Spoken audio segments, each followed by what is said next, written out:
So I gave step 1, and then I did a couple of rotations after that. Then I did step 2 in 2023, and then I applied for the match in 2023. Unfortunately, I did not match my first time, and that was when I initially joined Sarthi, which was really helpful because so many things I did not know about the American health system. Good morning, good afternoon, good evening. Today we have our student Nikhita, who actually matched in child neurology, one of the very niche specialties. So we wanted to sit down with her, understand her journey, challenges she faced, and how she navigated her way into math. So Nikhita, welcome, and we're very happy to have you here. Hello, thank you for having me. I'm so glad to be here. So, Nikhita, let's start off with a bit of a background and your journey in a bit. So, when did you graduate? What have you been doing? Things like that. Sure. I graduated in 2021, and then soon after I came here because my husband was here. Right after I started preparing for the steps. So I gave step 1, and then I did a couple of rotations after that. Then I did step 2 in 2023, and then I applied for the match in 2023. Unfortunately, I did not match my first time, and that was when I initially joined Sarthi, which was really helpful because there were so many things I did not know about the American health system and how to go over certain processes. And then I later gave my step 3 and applied for the match a second time, and that's when I matched. So, as a visa seeking IMG, I'm sure there were a lot of challenges in your journey. So, let's talk a bit about what were your major challenges during this entire USMLE journey. I think one challenge that I faced was the number of opportunities that you get as a visa requiring candidate is lesser. And so the amount of effort you put in should be more.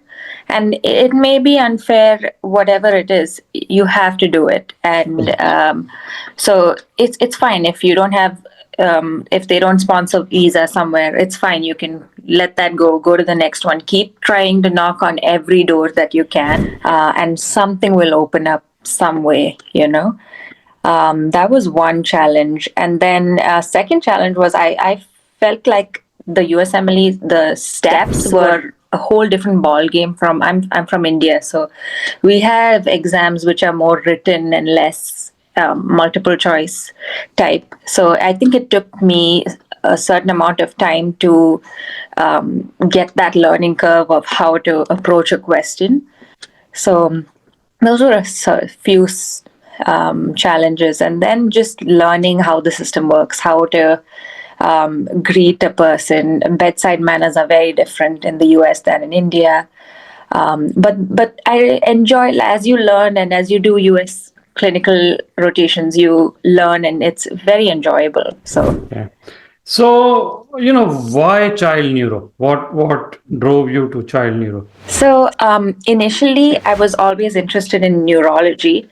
I'm also an illustrator, so I used to make illustrations of neurological pathways and the neuro tracks. And then last year, I got an opportunity to do a child neuro rotation, and it was one of the most interesting rotations that I had, because I remember I was working in the autism clinic, and there was this little girl who was on the spectrum, and she gave me an entire speech or spiel about the personality of each letter of the alphabet. So she said, A is very grumpy, B hangs out with G and H, but H and G are from a different place. So and I never thought about things in that way. And I realized that, being a creative person, like an illustrator, I could really expand my knowledge or expand my imagination to reach their level. And I realized that this is something I definitely would like to do on a daily basis. And it's such an interesting field to be surrounded by young minds. So that's when I realized I really wanted to go into this. Interesting, interesting. So, how did you use Sarthi resources? What all resources did you use?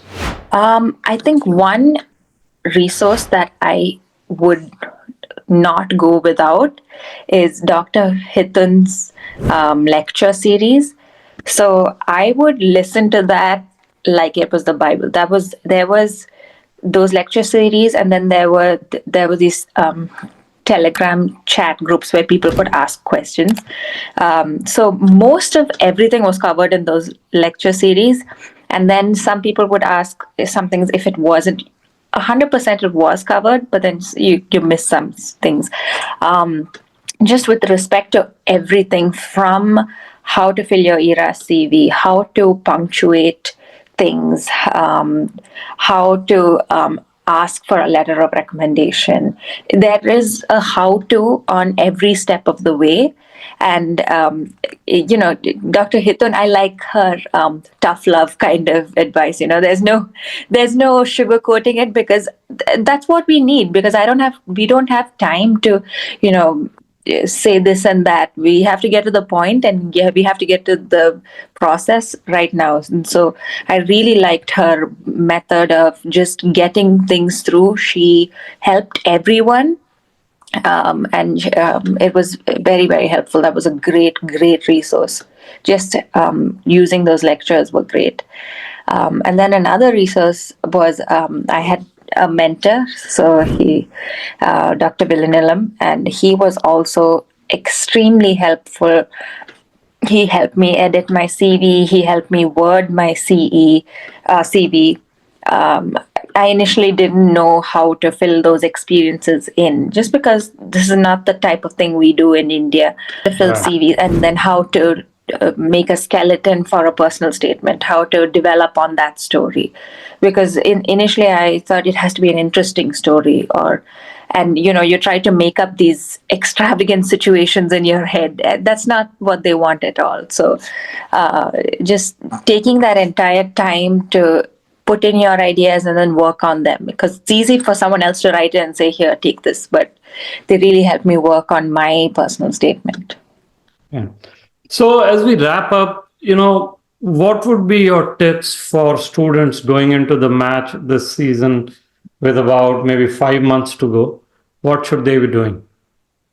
One thing that I didn't do on my first time, but I did on the second time, was my husband told me, and another mentor of mine told me, was any opportunity you see, just say yes, whether you like it or you don't, if it is related to your specialty. So if it was related to neurology or child neuro or epilepsy, anything that they said, volunteer for Alzheimer's, yes.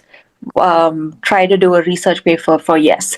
Would you like to be a part of the committee of this? Yes. Just say yes to everything, and then out of the 10 yeses, two will work out, and that's how you get things done and get going.